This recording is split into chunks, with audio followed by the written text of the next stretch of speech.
এটা দুনিয়ার নিয়ম ভাই। আপনি যদি রিকশায় চড়েন, সাইকেলে চড়েন, রিকশার যাত্রী আর প্রাইভেট কারের যাত্রী দুজনের সম্মান একরকম না। যে সাইকেল চালায় অফিস করে আর যে মোটর সাইকেল চালায় অফিসে যায়, দুইজনের স্ট্যাটাস একরকম না। আপনি দেখবেন যে আপনি একটা সাইকেল নিয়ে চা দোকানে যান, চা দোকান থেকে কেউ আপনার সালাম দিয়ে আগে আসবে না, সবাই চাই থাকবো আইসে। কিন্তু এটা মোটর সাইকেল লইয়া গেলে দুই চারজন চাইবো কেডাইছে। প্রাইভেট কার থেকে নামলে দেখবেন দোকানদারও বলবো ভাই আইয়ে নাই নাই, দুই একজন চা খাওয়ার জন্য শেয়ার ছেড়ে দিখারাই যাব। আরে ভাই দাম বেড়েছে, দাম বেড়েছে। যদি আপনি রিক্সা থেকে পড়েন তাহলে হাত পা মুচকিতে পারে, ভাঙতেও পারে, মরবেন না। সাইকেল অ্যাক্সিডেন্ট করলে মানুষ মরে না, ব্রেক দিয়ে খারাইয়া যায়, দাম কম, ঝুঁকিও কম। কিন্তু মোটর সাইকেল অ্যাক্সিডেন্ট করলে আট ঠ্যাং ভাঙে, দাম বাড়ছে, ঝুঁকি বাড়ছে। প্রাইভেট কারে উঠলে দাম আরো বাড়ে, অ্যাক্সিডেন্ট করলে মইরা যায়, ঝুঁকি বাড়ে। আর বিমান যদি কেউ নিজে কিনে তাহলে তো সাজছে কাম, পার্সোনাল প্রাইভেট হেলিকপ্টার আছে, আর মরলে লাশও পাওয়া যায় না, ফুইরা সাইয়া যায়। যত উপরে উঠবা তত সাবধান থাকবে।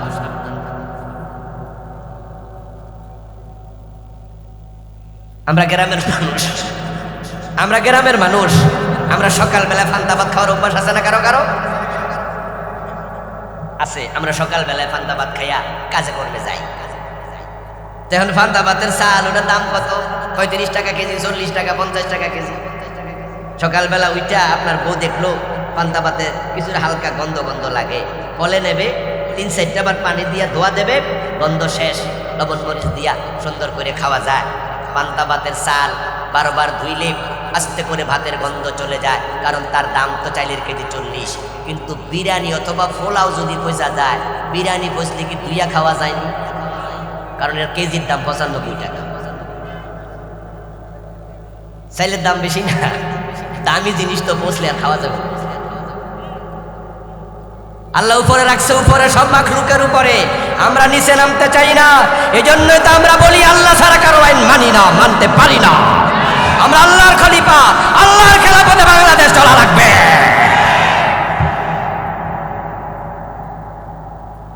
আমার ভাই আল্লাহ তাআলা আদম আলাইহিস সালামকে খলিফা বানালেন আমাদের, বানাইয়া এবার বলতেছে তোমরা জমিনে আমার খেলাফতের কাজ করো, খেলাফতের কাজ করো। আল্লাহর খেলাফত মানে হলো আল্লাহ যে বিধানগুলো দিছে, বিধানগুলো সমাজে কায়েম করো। আনাকিমুদ্দিন ওয়ালা তাতাফাররাকু ফীহি, তোমরা জমিনে আমার দিন কায়েম করো, এ নিয়ে পরস্পর মতবিরোধ করিও না। আপনাদের দেশে দেখবেন যে বিভিন্ন ফিস সাহেবের খলিফা আছে। এই মনোহরদী এলাকায় আসেনি? সরমনার খলিফা আছে, এরপরে জৈনপুরের খলিফা আছে, সরসিনার খলিফা আছে, মুরিদ আছে না বিভিন্ন দরবারে আছে। এই ভাই চিনি সারা হবে, চিনি তো জানো, চিনি সারা দিয়ে। আপনি দেখবেন যে যারা মাইজ ভান্ডারের খলিফা, তাদের ঘরে ঢোল থাকে, তবলা থাকে। কারণ মাইজ ভান্ডার শরীফে ঢোল তবলা আছে না নাই? তো ফির হয় যেমন, খলিফা হয় তেমন। আচ্ছা সরসিনা গেলে ওখানে কি ঢোল তবলা পাওয়া যায়? সরমনায় পাওয়া যায়? কারণ সরমনায় ফিরের বাড়ি তো ঢোল নাই, মুরিদের বাড়িতেও ঢোল নাই। যে ফির পাঁচকল্লি টুপি মাথায় দেয়, দেখবেন তার মুরিদেরাও পাঁচকল্লি টুপি। এটাই নিয়ম, খলিফার সাথে পীরের সাথে মুরিদের মিল থাকে, কাজের মিল থাকে। যেই দরবারে লাফাইয়া লাফাইয়া জিকির করে, ওই দরবারের খলিফা এবং তার মুরিদরাও লাফাইয়া লাফাইয়া। সসিনার যারা মুরিদ দেখবেন যে তারা আমাদের মতো কলারওয়ালা জামা গায়ে দেয় না, নরমালি কলার বিহীন, এবং এখানে একটা এরকম করে থাকে। আমরা যারা পীর মুরিদ না, আমি আমার মতো টুপি, আমার অনেক রকমের টুপি আছে। কিন্তু দেখবেন যে যেই পীর পাঁচকল্লি মাথায় দেয়, তার মুরিদেরা কেউ এক কল্লি বা আমার মতো টুপি মাথায় দেয় না। খলিফারা পীরকে অনুসরণ করে। এবার চিৎকার করে বলুন তো, যদি দুনিয়ার পীরকে তার খলিফা এত মানে, আমরা যে আল্লাহর খলিফা, তার আইন জমিনে মানা দরকার আছে না না? কিন্তু জমিনে কি আল্লাহর খেলাফত চলছে? ইসলাম সে তো পরশ মানি, তারে কে পেয়েছে খুঁজি, পরশে তাহার শোনা হলো যারা তাদেরই মোরা বুঝি। কুনতুম খায়রা উম্মাতিন উখরিজাত লিন-নাস তা'মুরুনা বিল মা'রুফি ওয়া তানহাউনা আনিল মুনকার। আল্লাহ বলে তোমরা সৃষ্টির মাঝে সেরা, আমি তোমাদেরকে খেলাফতের দায়িত্ব দিলাম, সেটা হলো তোমরা সৎ কাজের আদেশ করো, যেখানে অন্যায় দেখো সেখানে প্রতিবাদ করো। এটা আল্লাহ বলছে আমাদেরকে খলিফা হিসেবে তার দেয়া দায়িত্ব। এখন আমরা কি করলাম? আমরা আলহামদুলিল্লাহ সৎ কাজ মোটামুটি করি, কিন্তু অসৎ কাজ দেখলে আমরা বাধা দিতে অনেকে চাই না, আমরা এড়াইয়া যাই। 54টা বছর যারা দেশ চালাইল তারা আল্লাহর আইনে কেউ চালাইল না, বরং তাদেরকে আমরা দেখি দেশের টাকা বিদেশে পাচার করে। তারা আঙ্গুল ফুলে এক একজন কলা গাছ না, এখন হয় বট গাছ, তাল গাছ। তারা 2 নাম্বারই করে। তাদেরকে আমরা দেখেছি তারা মদ খায়, তারা গাঁজা খায়, তারা অনেকে আছে সুদখোর, তারা অনেকে ঘুষখোর, তারা অনেকে চাঁদাবাজ, ঠিক কিনা? এগুলো দেখার পরেও আমরা তাদের বিরুদ্ধে কথা বলি না, উল্টা আরো কেউ কেউ তাদের পালে হাওয়া দেই।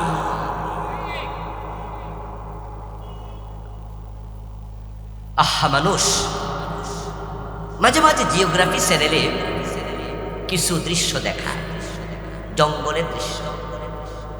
দেখবেন যে একটা হরিণকে 2-3টা বাঘে মিলে তারা পিছন দিয়ে দাওয়া করছে, দৌড়াচ্ছে। হরিণের ওজন হলো 10 কেজি, 12 কেজি ওজন, 15-20 কেজি, 30 কেজি। এর চেয়ে বড় হরিণ আছে খুব কম। প্রায় বলে দেখবেন ছাগলের চেয়ে একটু বড়, ঠিক না ভাই? হরিণের সাইজে নরমালি, ছাগলের চেয়ে একটু বড়। এক একটা বাঘের ওজন তো 3 মণ 4 মণ আছে। আচ্ছা, 4-5টা বাঘে মিললে একটা হরিণ দেখাইলে বাঘে করবে, প্রত্যেকটার বাঘে করতে 2 কেজি। কিন্তু দেখবেন যে 5টা বাঘ, 7টা বাঘ, 10টা বাঘ একটা হরিণকে দৌড়াচ্ছে দৌড়াচ্ছে দৌড়াচ্ছে। যে কয়টা বাঘ সামনে পায় সবাই শুধু দৌড়ায়। আচ্ছা, 2-1টা বাঘকে একটু প্রতিরোধ করতে পারে না জঙ্গল থেকে বাইর হইয়া, যে আরে ছোট্ট একটা প্রাণী, ওরা রাত দৌড়াইছে না, একটু থাম তো। একটা বাঘ এটা করে না, কারণ তারা পশু, তাদের বুঝ নাই। এজন্য তারা অন্য বাঘকে থামায় না, এই সিস্টেমে নাই। এবার বলুন তো, বাঘে যখন হরিণে দৌড়ায় তখন কি অন্য কোনো প্রাণী এসে বাঘের বাধা দেয়? ওখানে কি ভাল্লুক নাই? ওখানে কি গয়াল নাই, গেরিলা নাই? সেখানে কি শিয়াল নাই, বানর নাই? কত প্রাণী তো আছে। কোন প্রাণী কি এসে বাধা দিছে যে ছোট্ট হরিণ খাইস না, ও বাঘের এইসব কেন করস না? কারণ তারা পশু। এবার জমিনে কিছু জালেম আছে, কিছু হারামি আছে, কিছু জাহেল আছে, যারা জমিনে জুলুম করে।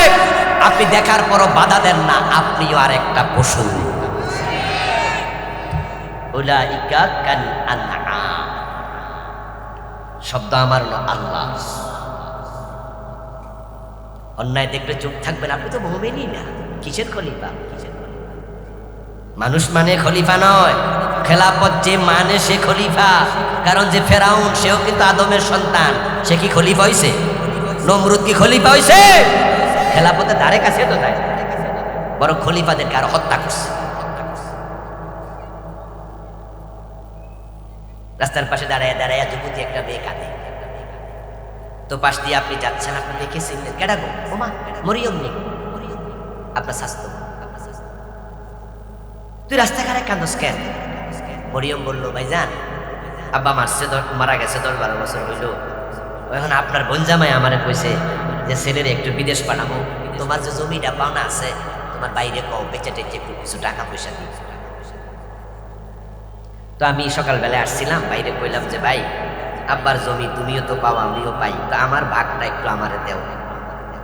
বলার সাথে সাথে আমার ভাই আমারে চোখ রাঙ্গাইয়া এমন গালি গালাস, শেষ পর্যন্ত বলছে তুই বাইর নয় ধাক্কাইয়া বাইর করে।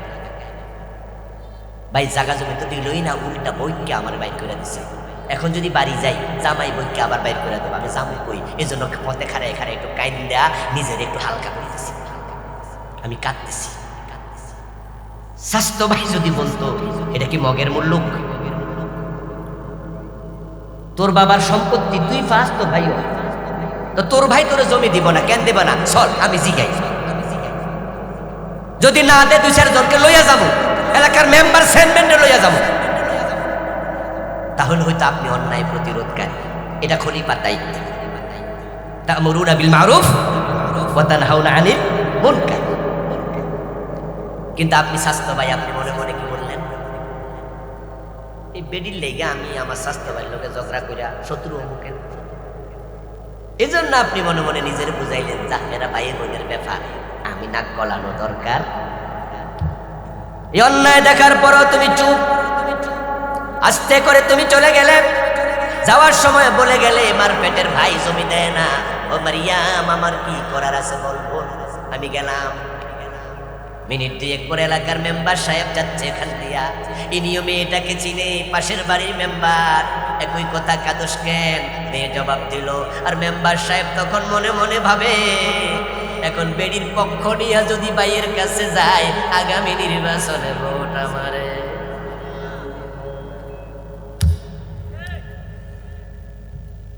তো আমি অযথায় মাইয়ের পক্ষ নিয়ে ভোট আরাম। অথচ বলুন তো, যারা প্রতিনিধি, সমাজের নেতা, অন্যায়ের বিরুদ্ধে মাথা তুলে দাঁড়ানো দরকার আছে না নাই? কিন্তু মেম্বার সাহেব ভোটের চিন্তা, অন্যায়ের বিরুদ্ধে দাঁড়ানোর চিন্তা নাই। তুমি আল্লাহর খলিফা না। আস্তে করে বলে দিল মারিয়াম, মায়ের পেটের ভাই, তোরে যদি জমি না দেয় আমি কি করতাম? বল কি করতাম? তোর ভাইটা বড্ড খারাপ মানুষ, আমি গেলাম। সমাজে হাজার অন্যায় দেখার পরে তুমি চুপ করে থাকো, অথচ তুমি মুমিন কিনা তার প্রমাণ হবে অন্যায় প্রতিরোধের ধরনের উপরে। নবীজি বলছেন, মান রাআ মিনকুম মুনকারান ফালিয়ুগাইয়িরহু বিয়াদিহি। যে ব্যক্তি অন্যায় দেখবে, দেখে হাত দিয়া বাধা দেয়, সে ক্ষমতা প্রয়োগ করে, সে বলে আমি থাকতে এলাকায় অন্যায় হতে দেব না, সে হলো 1 নাম্বার মুমিন। যে ব্যক্তি অন্যায়ের প্রতিরোধ হাত দিয়া করে না, ক্ষমতা দিয়া করে না, সামর্থ্য নাই, ফাবিলিসানি, আমার রাসূল শিখাইছে সে যেন কমপক্ষে মুখে প্রতিরোধ করে। অন্যায়ের বিরুদ্ধে মিছিল করতে হবে, মিটিং করতে হবে, কথা বলতে হবে, মানুষকে জানাতে হবে। যদি সে মুখ দিয়া বলে, চুপ না থাকে, সে হলো 2nd ক্লাস মুমিন। আর যে ব্যক্তি এটাও করবে না, ক্ষমতা নাই, এটাও করার মতো হিম্মত নাই, ক্ষমতা নাই, তাহলে অন্তরে অন্তরে পরিকল্পনা করতে হবে। ঘৃণা নয়, হাদিসে ঘৃণা শব্দটা নাই, হাদিসে আছে তাগয়ির, ফালিয়ুগাইয়িরহু বিয়াদিহি, ফালিয়ুগাইয়িরহু বিলিসানিহি ওয়া বিকলবিহি। এখানে আত্ম হয়েছে তাগয়ির শব্দের উপরে। অন্তরে ঘৃণা নয়, তুমি ঘৃণা করলে কিছু আসে যায় না। মনোহরদিতে একটা বড় মেলা হবে, ওই মেলার মাঝে জুয়ার আসর হবে, সেখানে নাচ গান হবে, আর আপনি বাড়িতে বৈশা ঘৃণা করলেন, আপনার ঘৃণার কারণে মেলা বন্ধ হবে না, বরং বন্ধ করতে চাইলে হাতে বাধা দাও, আমি এলাকায় থাকতে মেলা হতে দেব না। যদি না পারো কমপক্ষে মিছিল করো, মিটিং করো, স্মারকলিপি দাও, সব আলেম ওলামা মিলে মসজিদের মুসল্লিকে নিয়ে চলে যাও টিউন অফিসে, টিউনকে বলো আমরা থাকতে এখানে মেলা বসবে না, জুয়ার আসর হবে না, তুমি 2nd ক্লাস মুমিন। কিন্তু বাড়িতে বইয়া বইয়া ঘৃণা করলে লাভ কি? মেলা তো হয়ে যাবে। বরং পরিকল্পনা করতে হবে, কেমনে বন্ধ করা যায়, কারে ধরলে বন্ধ হইব, কেমনে কি করা। আপনার ঘরে চোর ঢুকছে, ঢোকার পরে আপনি টের পাইছেন যে চোর তো অলরেডি আলমারি খুলে লাইছে, তাহলে আপনার উচিত হলো শক্তিশালী লোক যদি হন, সাহসী লোক, পিছন দিয়া চোরের যায় চাপড়ায় ধরবেন, ঠিক না? যে ক্যাডারে আমার, তাহলে আপনি ঠিক, আপনি শক্তিশালী। কিন্তু আপনি মনে মনে ভাবেন যে চোরের ধরলে হে যদি আমারে ধরে, তাহলে আপনি শক্তিশালী না দুর্বল?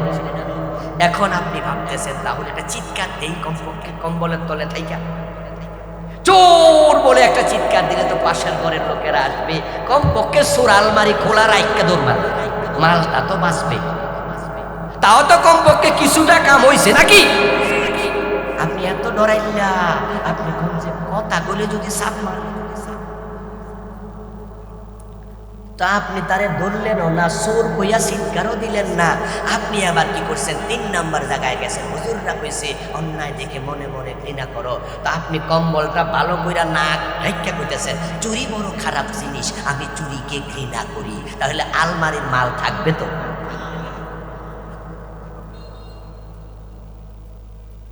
কে বলেছে তুমি এখানে ঘৃণা করতে? রাসূল তো শিখায়নি ঘৃণা এখানে। অন্য হাদিসে ঘৃণার কথা আছে, এই হাদিসে নেই। আরেক হাদিসে, এই হাদিসের অনুবাদ ঘৃণা করা যাবে না। এখানে হলো পরিকল্পনা, অন্তরে তাবির। এবার আমরা যারা শুয়ে আছি কম্বল গায়ে দিয়ে, চোরে আলমারি খুঁজতেছে, আমাদের অন্তর তখন বলে আরে তাওরা জানি কই রাখছি, আমার ঘরে যে একটা ছুরি আছিল, আর ছুরিটা যদি বালিশের নিচে ছুঁয়ে ঘুমাইতে পারে, তাইলে আজ যা জায়গা মতো ফাঁসায় না। এই যে আপনি ভাবতেছেন কেমনে বাঁচাবো মাল, আলমারি তো খুলে ফেলতেছে, এ মনে যে আপনার পেরেশানি, নবীজি এটাই বুঝাইছে অন্তরে পরিকল্পনা করো, তাহলে তুমি 3rd ক্লাস মুমিন। যালিকা আদআফুল ঈমান, তোমার ঈমান বড় দুর্বল। অন্যায়ের বিরুদ্ধে হাতেও বাধা দাও না, মুখেও বলো না, অন্তরে পরিকল্পনা করলে তুমি 3rd ক্লাস। আর যার অন্তরেও কষ্ট নাই, পরিকল্পনাও নাই, লাইসা ফি কলবিহি শাইউম মিনাল ঈমান খারদালুম মিনাল ঈমান, তার অন্তরে সরিষা পরিমাণ ঈমানও নাই। আল্লাহ তাআলা একবার বললেন, আল্লাহ তাআলা একবার বললেন, আরে না ওই যে কিছু লোক ঢুকবে ভিতরে, ওকে দিছে তো, লিখে দিছে, ঠিক আছে, কি জানি পেরে কইয়া দিছে। আল্লাহ তাআলা একবার জিবরিল আমিনকে ওহী করলেন, জিবরিল যাও অমুক এলাকায় গিয়ে এলাকা অধিবাসী সহ উল্টিয়ে দাও। অপরাধের কারণে জমিন উল্টানো হয়েছে, এমন ঘটনা কি পৃথিবীতে আছে? বলেন না, বলেন আছে। এখনো জর্ডানে আছে, উৎসাহ পুরা উল্টাই দিছে। জিবরিল আমিনকে বললেন, আল্লাহু ইলা জিবরিল আনা ক্লিব মাদিনাতা কাযা বিহালিহা, অমুক এলাকা অধিবাসী সহ উল্টায়া দাও। জিবরিল আমিন গেলেন, যাই আল্লাহ তাআলাকে বললেন, খোদা এলাকা তো উল্টাইতে আমি এসেছি। ফীহিম আবদাকা ফুলানা ইন্না ফীহিম আবদাকা ফুলানা লাম ইয়াসকা তারফাতা আইন, তবে তাদের মাঝে আমি তোমার একজন বান্দা পাইছি, যেই বান্দা জীবনে 1 সেকেন্ডের জন্য কোনো গুনার কাজ করে নাই। তোমার একজন আবেদ বান্দা পাইছি, সারাক্ষণ ইবাদত করে। আল্লাহ এখন জমিন যদি আমি উল্টাই, হেও তো গজবের মাঝে পড়ে যাবে, এখন আমি হেরে কি করতাম? জিবরিলের 600 ফাঁকা আছে, 600 একটার মাঝে টুক করে বয়ে রাখলে পারে না। আল্লাহ বললেন জিবরিল, আল্লাহ বললেন জিবরিল আকলিবাহা আলাইহি ওয়া আলাইহিম ফাইন্না ওয়াজহাহু লাম ইয়াতামাআর ফি সাআতাল কত। ও জিবরিল, এই জমিনটা আগে তার মাথার উপরে উল্টাও, আকলিবা আলাইহি, তার উপরে, ওয়া আলাইহিম, এবং তাদেরকে শামিল রাখো, অন্যান্য মানুষকেও শামিল রাখো, আগে তার উপরে উল্টাও এবং তাদেরকে শামিল রাখো। কোন কারণ? কোন কারণ? ও জিকিরওয়ালা, ও হাজি সাহেব, ও নামাজি, বাংলাদেশের অবস্থাও ভালো না। আমার রাসূল আল্লাহকে বলছে, আল্লাহ আমার উম্মতকে জমি দশায়া একসাথে গজব দিয়া ধ্বংস করিও না। নবীর দোয়ার কারণে আমরা বেঁচে গেছি, না হয় আমাদের অবস্থাও মোটেও ভালো না। জিবরিল আমিনকে আল্লাহ ব্যাখ্যা করে, ফাইন্না ওয়াজহাহু লাম ইয়াতামাআর ফি সাআতান কাত্তু, কারণ হলো এই লোকটা জমিনে অন্যায় দেখেছে, কিন্তু কোনোদিন অন্যায়ের বিরুদ্ধে চেহারা লাল করে দাঁড়ায় নাই। শুধু নামাজ আর জিকির এটা খলিফার কাজ না। খলিফার কাজ হলো সৎ কাজের আদেশ করো, অসৎ কাজে নিষেধ করো। তুমি সৎ কাজ একা করবা না, সমাজের লোকদেরকে সৎ কাজের কথা বলতে হবে। অন্যায় একা পরিত্যাগ করলে চলবে না, সমাজে অন্যায় হতে দেয়া যাবে না। এই লোকটা বাধা দিত না, তার মতো আমার বান্দা লাগে না, তারে আগে বের। তাহলে এখন বাংলাদেশকে নিয়ে আবার ভাবুন, 54 বছর তো চলে গেল, আমরা তো আল্লাহর আইনি দেশটা সাজাতে পারি নাই। এবার সুযোগ এসেছে, রামেরাও নাই বামেরাও নাই। জুলাই বিপ্লবের পর হাসানুল কেন, রাশেদ খান মানান, আপনার মুজাহিদুল ইসলাম সেলিম, যারা নিজেদেরকে লেফটিস্ট পরিচয় দিত, বামপন্থী বলতো, আলহামদুলিল্লাহ তারা এখন নাই। কেউ গর্তে ঢুকেছে, কেউ জেলে ঢুকেছে, কেউ দিল্লি পালিয়ে গিয়েছে, তাদের দোসররাও নাই। এখন তো দেশটা বিসমিল্লাহ ওয়ালাদের হাতে। জিয়াউর রহমান বিসমিল্লাহর পক্ষের লোক, ঠিক কিনা? আর আমরা হুজুররা তো শুধু বিসমিল্লাহ না আউযুবিল্লাহ সহ পুরা কোরআনের পক্ষের লোক। তাহলে এখন দেশটা তো ইসলাম ওয়ালাদের হাতে। এবার যদি আমরা মাথা তুলে দাঁড়িয়ে যাই, হতে পারে আগামীর সংসদ কোরআনের সংসদ হয়ে যাবে। আল্লাহর খেলাফত জমিনে যদি কায়েম হয়, কোরআনের আইন কায়েম হয়, আমাদের লস হবে না লাভ হবে? আমরা ঘরের দরজা খুলে ঘুমাবো, চুরি হওয়ার সম্ভাবনা থাকবে না। কারণ এখন চোর ধরে জেলে দাও, তখন আইন হবে চোর ধরে হাত কেটে দাও। জেলে দিলে লাভ নাই, চোর ডাকায় তুইয়া বাইর। জেলে যে 6 মাস থাকে, 6 মাসে এতে ডাকাই তো, তারপরে বাইরে আবার চুরি করবো, আবার ডাকাতি করবো। আর যদি হাত কেটে দেন, তারের মতো সোজা হয়ে যাবে। তবে ইসলাম এসে হাত কাটবে না, ইসলাম এসে দারিদ্রতা দূর করবে, জাকাত চালু হবে, গরিব আর থাকবে না। হযরত ওমর কি জাকাতের টাকা কাঁধে নিয়ে উনার লোকদেরকে হাঁটাতেন না? জাকাত খাওয়ার লোক পাওয়া যাইতো, গরিবের বাড়িতে হযরত ওমর নিজের কাঁধে করে আটার বস্তা নিয়ে যেতেন। ইসলাম আসলে জাকাত চালু হবে, গরিব থাকবে না। আর জাকাত চালু হইলে দরিদ্রতা না থাকলে এমনি চুরি কমে যাবে। এরপরও যারা স্বভাবে চুরি করবে, তাদেরকে আমরা ছাড় দেব না, হাত কেটে দেওয়া হবে। মাদক থাকবে না। কেন মাদক থাকবে? আচ্ছা বলুন তো, পেটের ক্ষুধায় কেউ মদ খায়? তো নিশ্চয়ই মদ খায় ফাও, কারণ সারা খায়। কোন কারণে খায় নিজেও জানে না। আমি জিজ্ঞাসা করি 2-1 বিড়িওয়ালারে, যারা খারে এখানে বিড়ি খায়, কথা বলার সুযোগ পাইলে বলি, ভাই এত কষ্ট করে খারে এখানে বিড়িটা টানতেছেন, অনেকক্ষণ লাগাই দেখলাম, হুজুর শরম লাগে, মুখ লুকায়। বলি না মুখ লুকায় না, বলেন তো বিড়ি খাইলে কি কি উপকার আছে?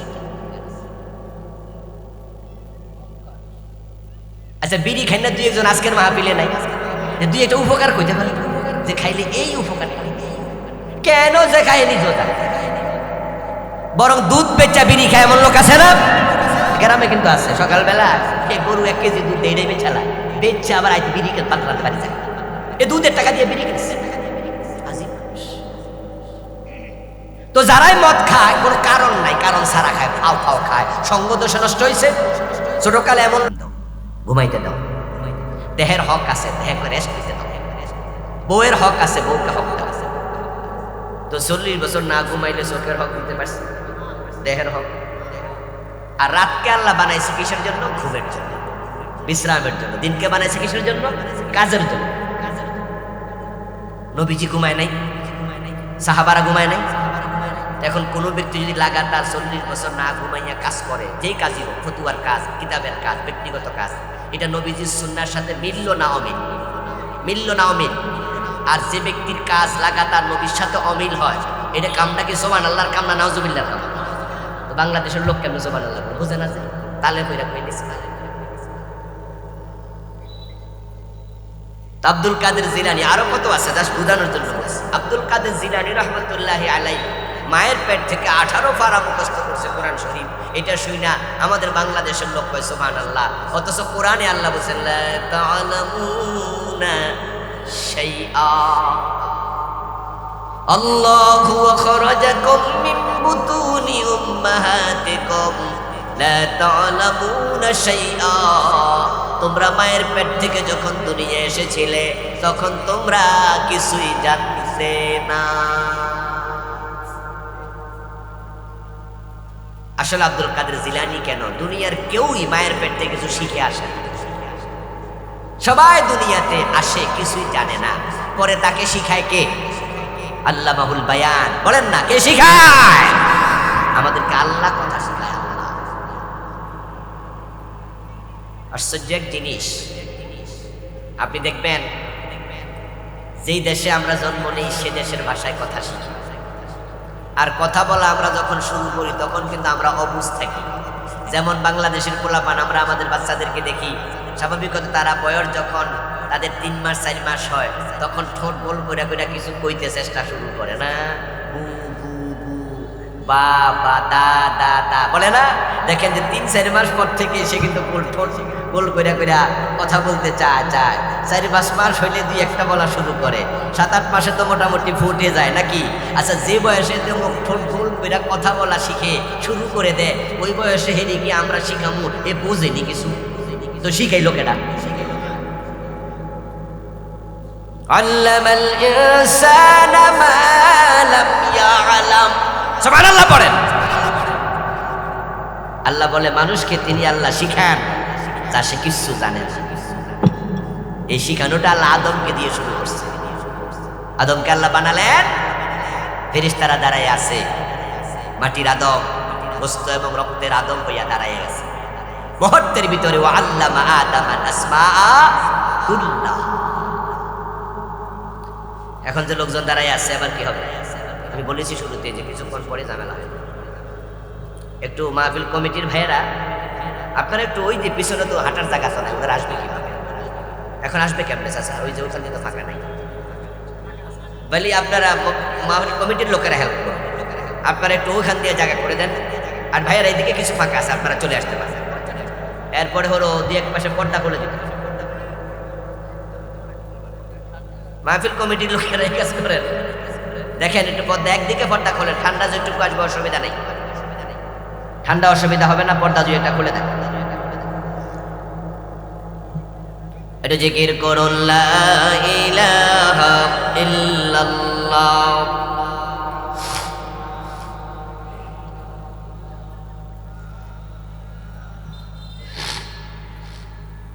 লা ইলাহা ইল্লাল্লাহ মুহাম্মাদুর রাসূলুল্লাহ। আহা, দুঃখ কষ্ট।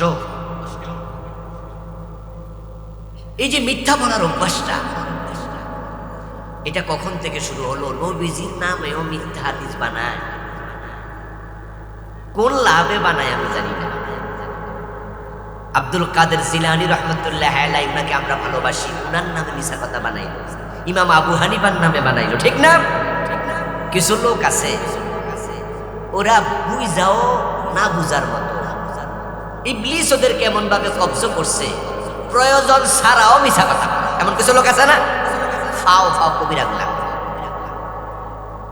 মোবাইলের মাঝে মাঝে মাঝে দেখবেন, ফেসবুক চালাইবেন, যারা চালান আর কি, তারা দেখবেন ফেসবুকে এমন কিছু মিছা কথা কয়, মানে যেটা ঘটে নাই, ঘটার সম্ভাবনাও নাই, এমন কথাও লেখা বসিয়া দেয়। আচ্ছা, এই জাতীয় মিছা কথা কইলে কি লাভ? হেরেকে বেতন দেয় তো কেন? চা দোকানের সামনে দেখবেন বইয়া রয়েছে, লুঙ্গিটা হাঁটুর উপরে তুলি। আচ্ছা, এখানে কি বন্যা হয়েছে তো লুঙ্গি হাঁটুর উপরে? আচ্ছা, হাঁটুর উপরে লুঙ্গি তুললে ফরজ তরক হয় না? ফরজ তরক কি সগীরা গুনাহ না কবিরা গুনাহ? তো তোর ইয়ানে কি বৃষ্টি পড়তেছে না, বন্যা হয়েছে, লুঙ্গি হাঁটুর উপরে? কাম গাছ নাই, এমনি কবিরা গুনাহ। এই যে আমার সামনে বসে আছেন, এখানে বসে আছেন, এই মুহূর্তে টাকনুর নিচে কাপড় আছে এমন 2-4 জন আছে না? যে টাকনুর নিচে কাপড় পরলে কি বেতন বাড়ে, চাকরির প্রমোশন হয়? আপনার টাকনুর নিচে কাপড় কেন?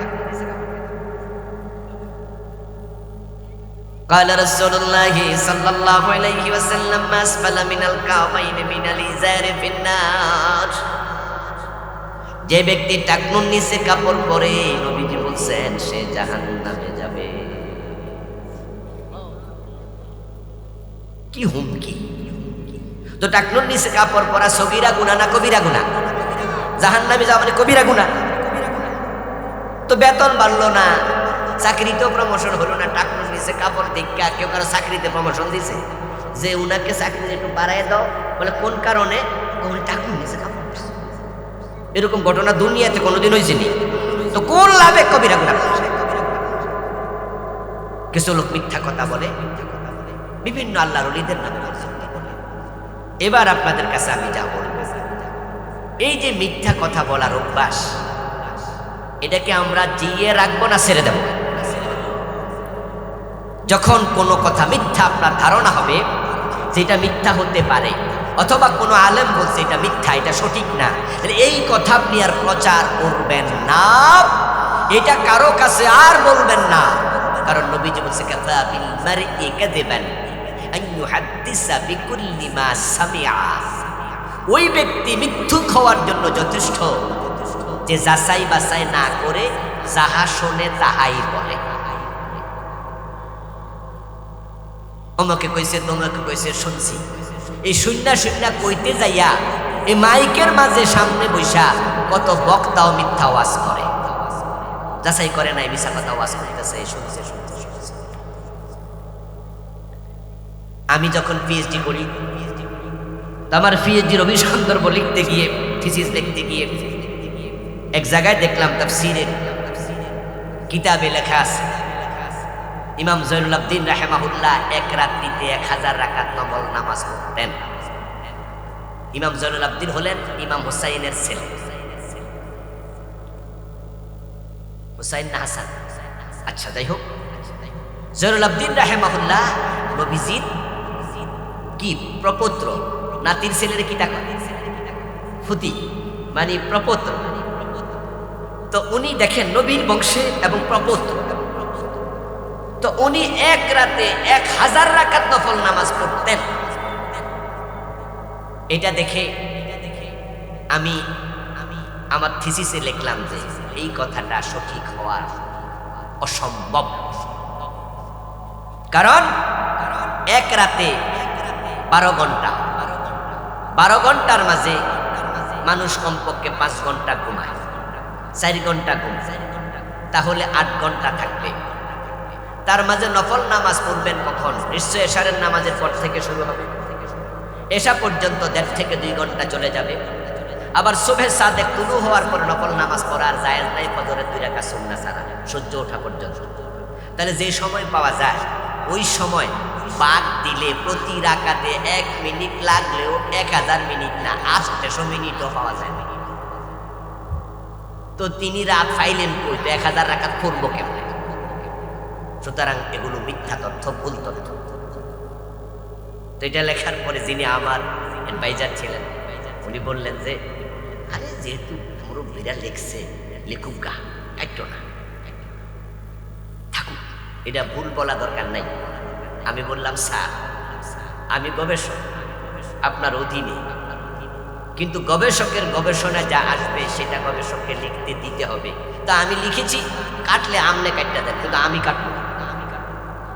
মজা করে বললাম, তো স্যার বলে দাও, আমি ব্র্যাকেট দিয়ে দিই। এটাই হচ্ছে চিন্তা, যাহা মিথ্যা হওয়ার সম্ভাবনা আছে তার পক্ষ নেয়া যাবে না, সে যেই। এগুলো ইলমের খেয়ানত হয়। তো বলছিলাম, মায়ের পেট থেকে মানুষ আসে, কিচ্ছু জানে না। আদমকে আল্লাহ বানাইছে, তিনিও কিছু জানতেন না, কিন্তু আল্লাহ তাআলা আল্লামা আদামান আসমাআ কুল্লাহা, যত জিনিসের এলেম আছে, নাম আছে, যাহা বোঝা দরকার আছে, আল্লাহ 1 সেকেন্ডের ভিতরে আদমের মেমোরির ভিতরে, তার আকলের ভিতরে আল্লাহ তাআলা ঢুকাইয়া দিলেন। এবার বলুন তো, এই মুহূর্তে এখন আদম তিনি না জানা ব্যক্তি, না জানা ব্যক্তি? এখন তিনি আলেম, তাকে আলেম বানাইছে কে? আল্লাহ এলেম দেয়া শুরু করছে মানুষকে সৃষ্টির পর থেকে। আর এই এলমের কারণে, এই বিবেকের কারণে, এই আকলের তেজের কারণে মানুষ সৃষ্টির মাঝে সেরা। না হয় আকৃতির দিক থেকে স্থলে সবচেয়ে বড় প্রাণী হলো হাতি, পানিতে সবচেয়ে বড় প্রাণী হলো নীলতিমি। তো মানুষ সেরা হলো কেমনে? আকৃতিতে সেরা হলে তো হাতি অথবা নীলতিমি হতো মাখলুকের মাঝে সেরা। শক্তির দিক থেকে একটা জিনের কি পরিমাণ শক্তি! আমরা মানুষরা 100 মানুষ একটা জিনের সাথে শক্তিতে কুলাবে না।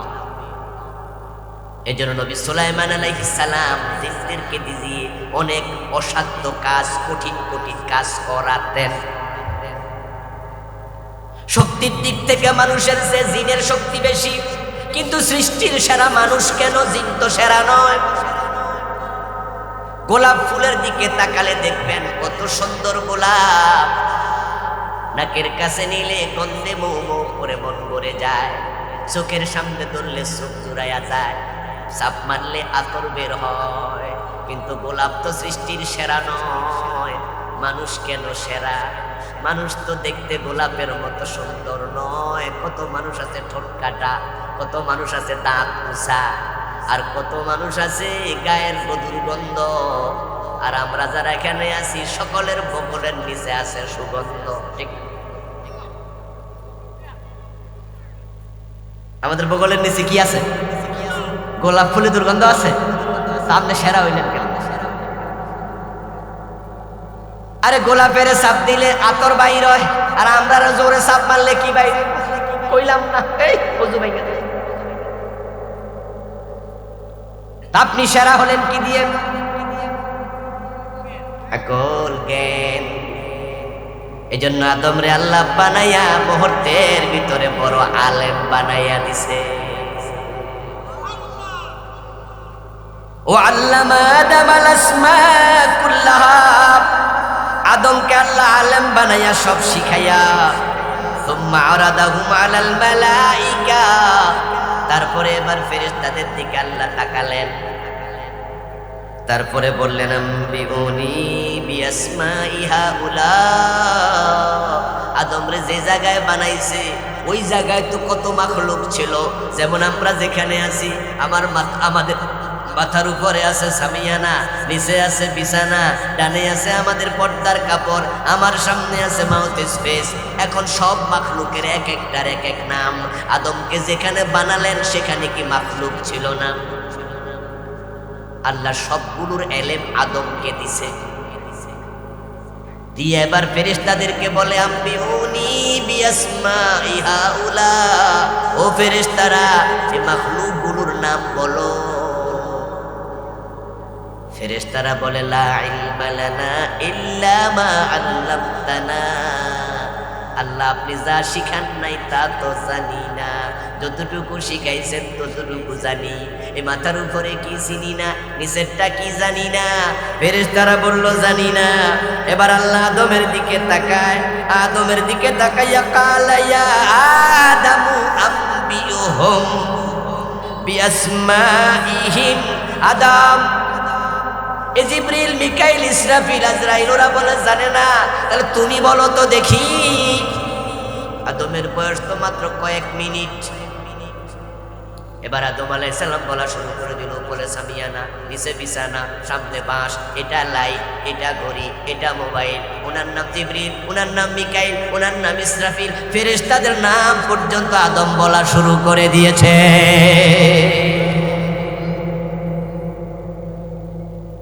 ফেরেশতারা তো অবাক, কিরে বয়স মাত্র 3-4 মিনিট, এত কিছু জানলো কেমনে? আদম আলাইহিস সালামের এলেম দেখে ফেরেশতারা অবাক হয়ে গেছে। যিনি বেশি জানে তার প্রতি মানুষ সহ আকলবান যারা আছে সকলের একটা দুর্বলতা থাকে। আমি আপনাদের এখানে আজকে প্রধান বক্তা, আলহামদুলিল্লাহ। আমাকে যদি এখন কেউ দাঁড়ায় বলো, হুজুর আপনি ওয়াজ পরে করেন, 3-4টা প্রশ্ন আছে একটু জবাব দিয়ে তারপরে ওয়াজ। মাহফিল কমিটি পিছন থেকে যদি বলো, হুজুর ওনার প্রশ্নের উত্তর করে একটু দেন দয়া করে, ওয়াজ তো আমরা আজীবনে শুনছি, তারপরে ওয়াজ শুনব। আপনারাও বলে যে হ্যাঁ হুজুর হুজুর হুজুর প্রশ্নের জবাব দেন। আমি কি একটা ফেসে করে গেলাম? আমি বললাম যে দূর মিয়া, ওয়াজ করতে আসছি, শুধুমাত্র প্রশ্ন করবে। আচ্ছা করেন, যান। নাম্বার 1 আমি বললাম উত্তর জানি না। প্রশ্ন নাম্বার 2 আমি বললাম উত্তর জানি না। প্রশ্ন নাম্বার 3 একই কথা বললাম, উত্তর জানি না। 5টা প্রশ্ন করলো, শব্দের উত্তর আমার জানা নাই। এই মুহূর্তে হুজুর বলতেছে তাহলে আমি জবাব দেই। আমি বললাম বলেন কি হুজুর, দেন। উনি যদি চেয়ারে বসে দলিলা দিল্লা দিয়া খুব সুন্দর করে জবাবগুলো দিয়ে দেয়, মুহূর্তের ভিতরে আপনাদের সকলের মনোযোগ উনার দিকে যাবে। মনে মনে বলবেন যে প্রধান বক্তা তো উনি না হওয়া উচিত, ঠিক না? বলবে আরে বাবা রে, এই হুজুর আমরা লেবুতলার হুজুর, উনি যে এত জানে, আমরা তো আগে জানতাম না। তাহলে এমন আলেম থাকতে ডাকাতে বাসার সাহেবরা আনা দরকার।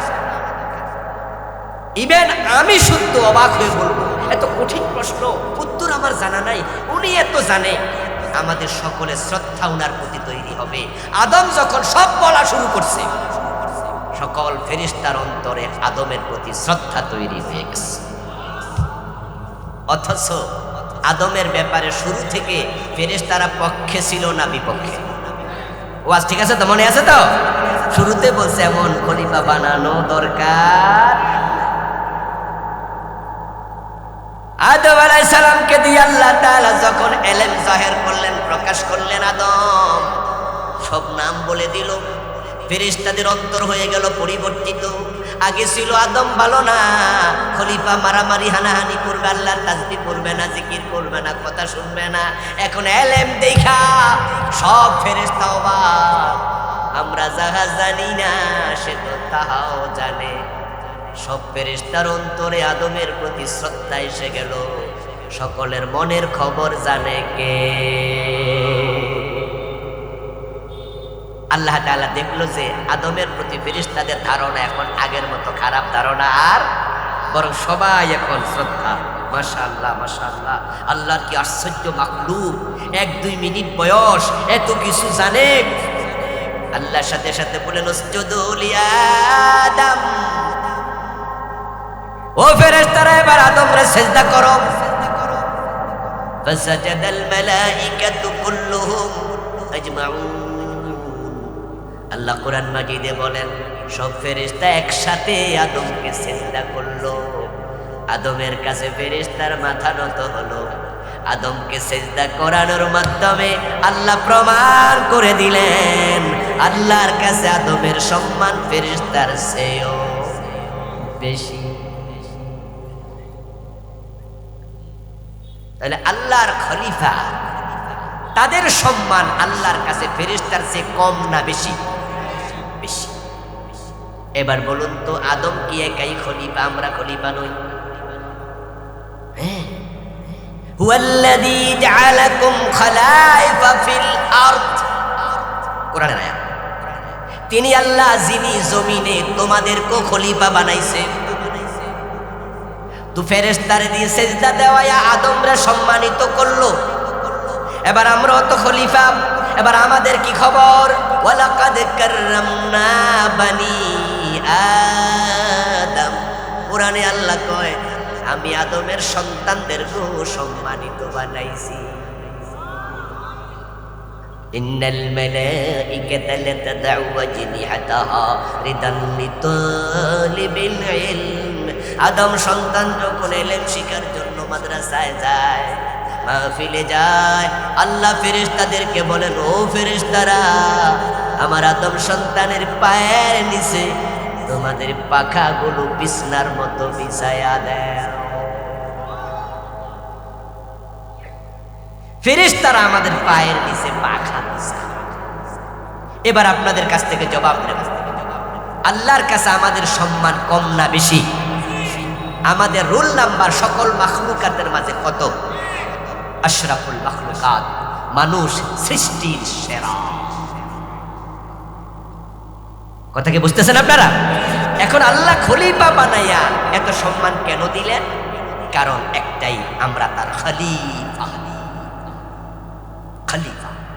পৃথিবীতে মাখলুকের সংখ্যা কত আমরা জানি না, যদিও 18,000 মাখলুকাত বলা হয়, এটা ভুল কথা, দলিলবিহীন কথা।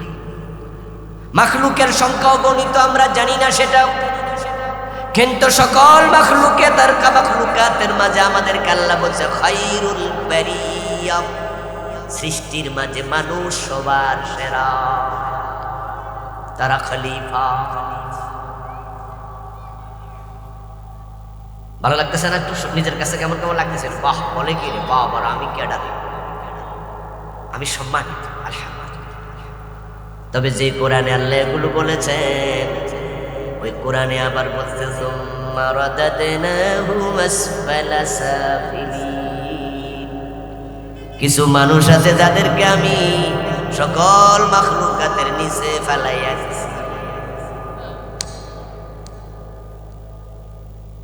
কিছু মাখলুক আছে যারা সবার নিচে আসফাল, উলাইকা কাল আনআমি বাল হুম আদাল। আরে কায়েতে বলেন কিছু মানুষ আছে তারা গরু ছাগলের মতো, বাল হুম আদাল, তারা গরু ছাগলের চেয়ে আরো নিকৃষ্ট। এবার কত নিকৃষ্ট? সূরা বাইয়িনাতে বলছেন উলাইকা হুম শাররুল বারিয়া, তারা আমার যত সৃষ্টি আছে সব সৃষ্টির নিচে, তারা শুকর কুকুরের চেয়ে আরো নিচে। ওই যে শুরুতে বলেছি আল্লাহ কেন খলিফা বানায় এটা ফেরেশতারা জানে না, তারা না জানলে অসুবিধা নেই, তারা খলিফা না। কিন্তু আমরা যারা খলিফা, কোরআনে আল্লাহ আমাদেরকে জানাইছে আমাদের দায়িত্ব কি, হাদিসে রাসূল বলেছে আমাদের দায়িত্ব কি। এখন আমরা খেলাফতের দায়িত্ব যদি ভুলে যাই, চাকরি থাকবে না, আপনাকে আল্লাহ সবার নিচে ফেলাইয়া দেবে। বলেন নাউজুবিল্লাহ। আপনি হয়ে যাবেন সৃষ্টির মাঝে সবচেয়ে সর্বনিকৃষ্ট। ফেরেশতারা হলো আল্লাহর চাকর, আল্লাহর পুলিশ, তারা আল্লাহর দারোগা। এজন্য ফেরেশতা কিছু জান্নাতে দায়িত্ব পালন করে, আবার কিছু জাহান্নামেও দায়িত্ব পালন করে। জানেন তো জান্নাতেও ফেরেশতা আছে, জাহান্নামে দায়িত্বপ্রাপ্ত ফেরেশতা দারোগা হলো 19 জন, আলাইহা 19। জান্নাতের প্রধান দারোগার নাম হলো রিদওয়ান, জাহান্নামের প্রধান দারোগা ফেরেশতার নাম হলো মালিক। ফেরেশতার আল্লাহর পুলিশ, আল্লাহর দারোগা। এখন রাষ্ট্রের যে দারোগা থাকে, যারে সালাম দিতে বলে পুলিশ তারে সালাম দেয়, আবার যার ফাঁসায় ফিডাইতে বলে পুলিশ কিন্তু হেরে ফিডায়, ঠিক না? আপনি পুলিশের দিকে গাইলে পুলিশ কই, আমি নিজে নিজে ফিডাইনি, আমার কইছে এই জন্য ওটা ফিডাইছে। সরকার যাকে সেলুট দিতে বলে তাকে সেলুট দেয়। এজন্য দেখবেন যে ব্রিটিশরা আমাদের পুলিশদেরকে শিখাইছে সেলুট দেওয়ার সময় শুধু আসসালামু আলাইকুম বলবে না, বরং সেলুট দেওয়ার সিস্টেম হবে এভাবে হাত তুলে দিতে হবে, সাথে সাথে কথা কয় না কেন, ঠ্যাং ডাইন ঠ্যাং তোলা তো লাগবে না, এমনি দিয়া এমনি দিতে হবে নাকি? কি বুঝাইলো আমি জানি না, হইতে পারে বুঝাইছে সোজা থাকেন এইটা, বেয়া হইলে এইটা। এজন্য দেখবেন এমপি মন্ত্রী ক্ষমতায় যখন থাকে তখন অনেক সেলুট পায়, ক্ষমতা থেকে নামলে পাছায় বাড়ি খেয়ে জেলখানা ঢুকাইয়া দেয়।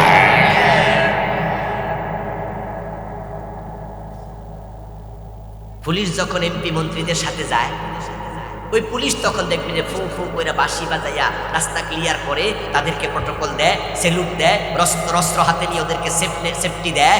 কিন্তু আবার এই পুলিশ যখন ওই আপনার ইয়েতে কি বলে কোর্টে যখন দাঁড়ায়, তখন কিন্তু হাতে থাকে হ্যান্ডকাপ লইয়া খাড়াইয়া থাকে। হাকিম কইতে দেরি, হাতে হ্যান্ডকাপ ঢুকাইতে আর। আল্লাহর ফেরেশতা দুই দল, যারা আমরা আল্লাহর খলিফা, তাদের মৃত্যুর সময় যখন আসবে, আল্লাযীনা তাতাওয়াফাহুমুল মালাইকাতু তাইয়্যিবিন ইয়াকুলুনা সালামুন আলাইকুম।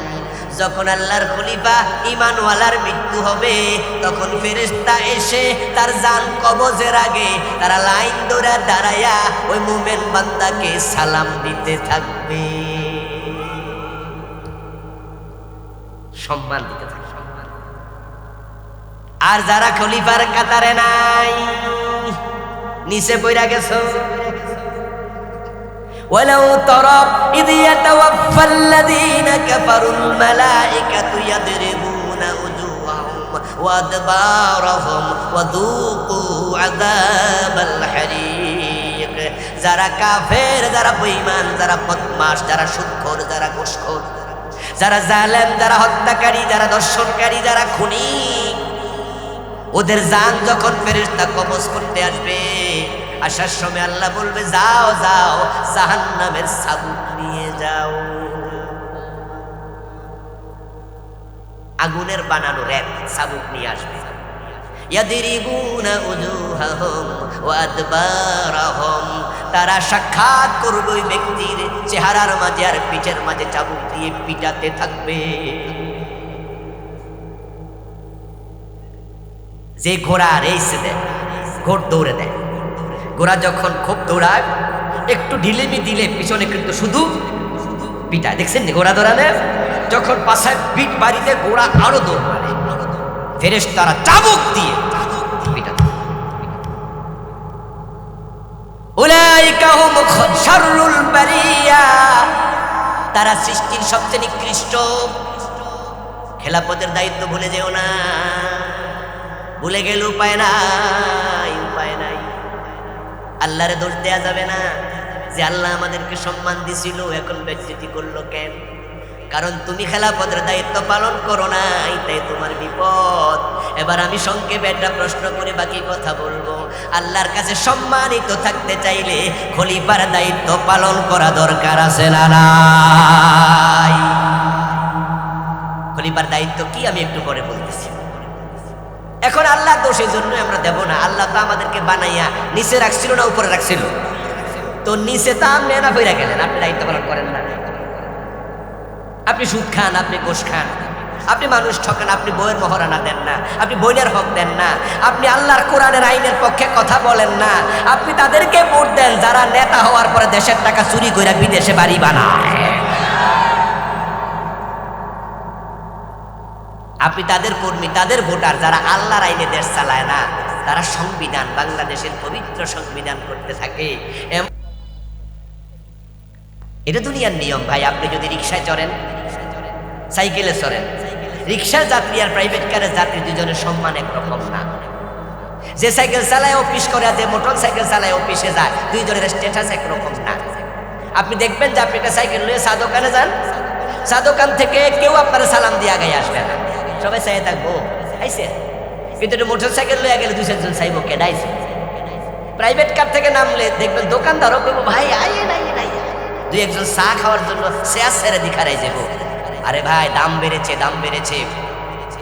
যদি আপনি রিক্সা থেকে পড়েন তাহলে হাত পা মুচকিতে পারে, ভাঙতেও পারে, মরবেন না। সাইকেল অ্যাক্সিডেন্ট করলে মানুষ মরে না, ব্রেক দিয়ে খারাইয়া যায়, দাম কম, ঝুঁকিও কম। কিন্তু মোটর সাইকেল অ্যাক্সিডেন্ট করলে 8 ঠ্যাং ভাঙে, দাম বাড়ছে, ঝুঁকি বাড়ছে। প্রাইভেট কারে উঠলে দাম আরো বাড়ে, অ্যাক্সিডেন্ট করলে মইরা যায়, ঝুঁকি বাড়ে। আর বিমান যদি কেউ নিজে কিনে তাহলে তো সাজছে কাম, পার্সোনাল প্রাইভেট হেলিকপ্টার আছে, আর মরলে লাশও পাওয়া যায় না, ফুইরা ছাই হয়ে যায়। যত উপরে উঠবা তত সাবধান থাকবা।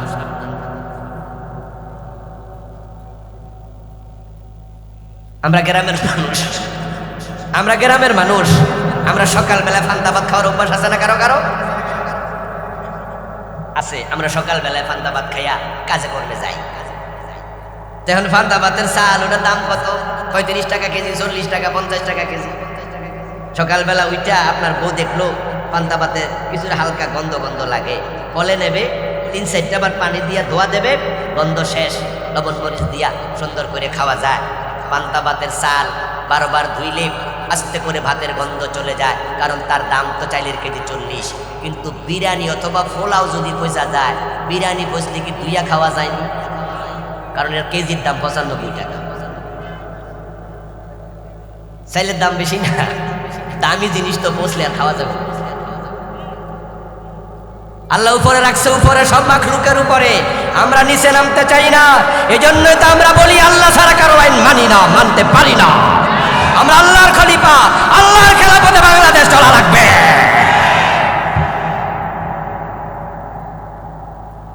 আমার ভাই আল্লাহ তাআলা আদম আলাইহিস সালামকে খলিফা বানালেন আমাদের, বানায় আবার বলতেছে তোমরা জমিনে আমার খেলাফতের কাজ করো, খেলাফতের কাজ করো।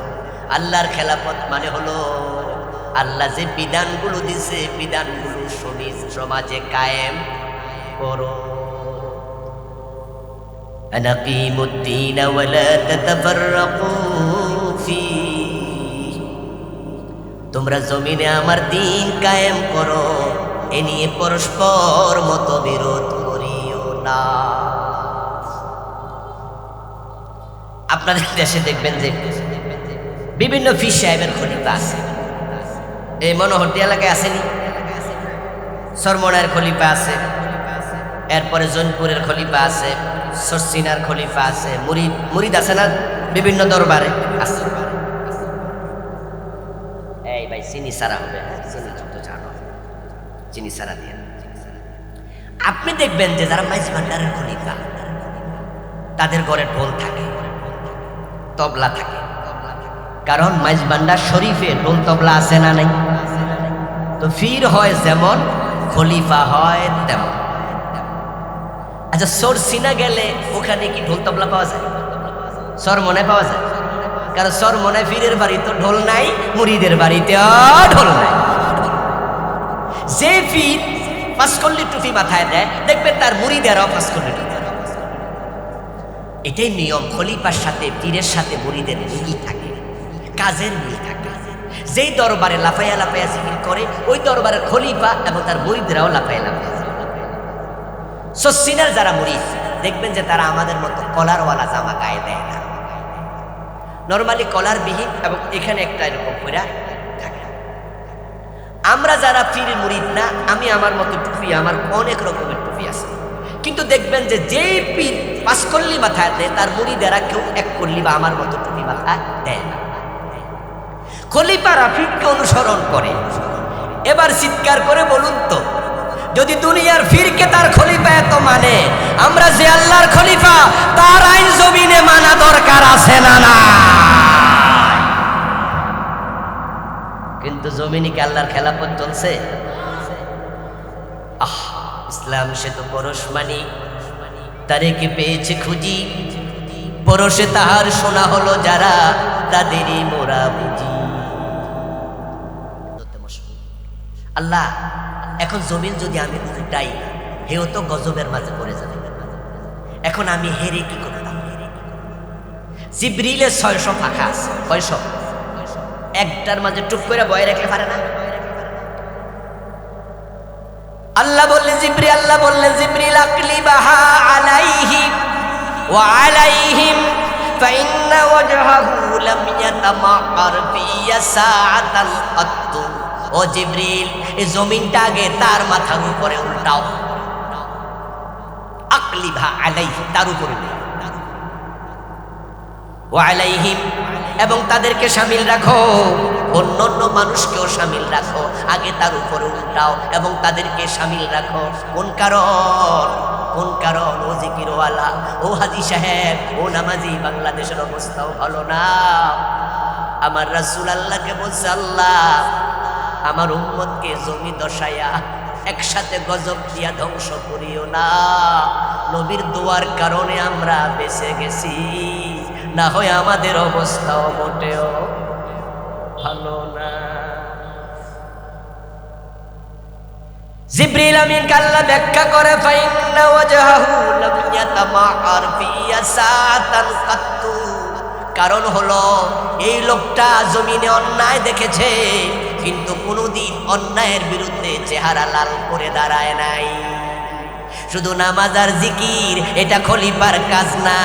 খলিফার কাজ হলো সৎ কাজের আদেশ করো, অসৎ কাজে নিষেধ করো। তুমি সৎ কাজ একা করবা না, সমাজের লোকদেরকে সৎ কাজের কথা বলতে হবে। অন্যায় একা পরিত্যাগ করলে চলবে না, সমাজে অন্যায় হতে দেয়া যাবে না। এই লোকটা বাধা দিত না, তার মতো আমার বান্দা লাগে না, তারে আগে বের। তাহলে এখন বাংলাদেশকে নিয়ে আবার ভাবুন, 54 বছর তো চলে গেল, আমরা তো আল্লাহর আইনি দেশটা সাজাতে পারি নাই। এবার সুযোগ এসেছে, রামেরাও নাই, বামেরাও নাই। জুলাই বিপ্লবের পর হাসানুল কেন, রাশেদ খান মানান, আপনার মুজাহিদুল ইসলাম সেলিম, যারা নিজেদেরকে লেফটিস্ট পরিচয় দিত, বামপন্থী বলতো, আলহামদুলিল্লাহ তারা এখন নাই। কেউ গর্তে ঢুকেছে, কেউ জেলে ঢুকেছে, কেউ দিল্লি পালিয়ে গিয়েছে,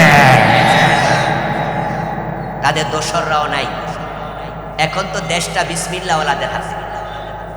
জিয়াউর রহমান বিসমিল্লাহর পক্ষের লোক, ঠিক কিনা? আর আমরা হুজুররা তো শুধু বিসমিল্লাহ না আউযুবিল্লাহ সহ পুরা কোরআনের পক্ষের লোক। তাহলে এখন দেশটা তো ইসলাম ওয়ালাদের হাতে। এবার যদি আমরা মাথা তুলে দাঁড়িয়ে যাই, হতে পারে আগামীর সংসদ কোরআনের সংসদ হয়ে যাবে। আল্লাহর খেলাফত জমিনে যদি কায়েম হয়, কোরআনের আইন কায়েম হয়, আমাদের লস হবে না লাভ হবে? আমরা ঘরের দরজা খুলে ঘুমাবো, চুরি হওয়ার সম্ভাবনা থাকবে না। কারণ এখন চোর ধরে জেলে দাও, তখন আইন হবে চোর ধরে হাত কেটে দাও। জেলে দিলে লাভ নাই, চোর ডাকায় ধুইয়া বাইর। জেলে যে 6 মাস থাকে, 6 মাসে এতে ডাকাই তো, তারপরে বাইরে আবার চুরি করবো, আবার ডাকাতি করবো। আর যদি হাত কেটে দেন, তারের মতো সোজা হয়ে যাবে। তবে ইসলাম এসে হাত কাটবে না, ইসলাম এসে দারিদ্রতা দূর করবে, জাকাত চালু হবে, গরিব আর থাকবে না। হযরত ওমর কি জাকাতের টাকা কাঁধে নিয়ে উনার লোকদেরকে হাঁটাতেন না? জাকাত খাওয়ার লোক পাওয়া যাইতো, গরিবের বাড়িতে হযরত ওমর নিজের কাঁধে করে আটার বস্তা নিয়ে যেত। ইসলাম আসলে জাকাত চালু হবে, গরিব থাকবে না। আর জাকাত চালু হইলে দরিদ্রতা না থাকলে এমনি চুরি কমে যাবে। এরপরও যারা স্বভাবে চুরি করবে তাদেরকে আমরা ছাড় দেব না, হাত কেটে দেওয়া হবে। মাদক থাকবে না। কেন মাদক থাকবে? আচ্ছা বলুন তো, পেটের ক্ষুধায় কেউ মদ খায়? তো নিশ্চয়ই মদ খায় ফাও, কারণ ছাড়া খায়। কোন কারণে খায় নিজেও জানে না। আমি জিজ্ঞাসা করি 2-1 বিড়িওয়ালারে, যারা খারে এখানে বিড়ি খায়, কথা বলার সুযোগ পাইলে বলি, ভাই এত কষ্ট করে খারে এখানে বিড়িটা টানতেছেন, অনেকক্ষণ লাগাই দেখলাম, হুজুর শরম লাগে, মুখ লুকায়। বলি না মুখ লুকায় না, বলেন তো বিড়ি খাইলে কি কি উপকার আছে? আচ্ছা বিড়ি খাই না 2-1 আজকের মাহফিলে নাই যে 2-1টা উপকার কইতে পারে যে খাইলে এই উপকার? কেন যে খায়নি জোতা, বরং দুধ বেচা বিড়ি খায় এমন লোক আছে না? গ্রামে কিন্তু আছে। সকালবেলা এই গরু 1 কেজি দুধ এইটাই বেচালায়, বেচছে আবার আইতে বিড়ি পাতলাতে পারি যায়, এই দুধের টাকা দিয়ে বিড়ি কিনছে। তো যারাই মদ খায় কোনো কারণ নাই, কারণ ছাড়া খায়, ফাও ফাও খায়, সঙ্গ দোষে নষ্ট হয়েছে। ছোটকালে এমন লোকের সাথে মিলছে, আস্তে আস্তে মদখোর হয়ে গেছে। আমরা 6 মাসে মদ বাংলাদেশ থেকে তাড়াইয়া দেবো ইনশাআল্লাহ। 80 বেতেরান চালু করো, এমনি তারার মতো শুধু এদেশে ইসলাম এস্টাবলিশড হোক, আল্লাহর খেলাফত কায়েম হোক। আপনারা চান কি না? দরকার আছে না নাই?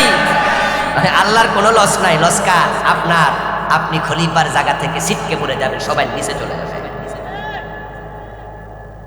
আল্লাহ তাআলা আমাদের সকলকে আল্লাহর প্রকৃত খলিফা হওয়ার তৌফিক দাও, বলেন আমিন।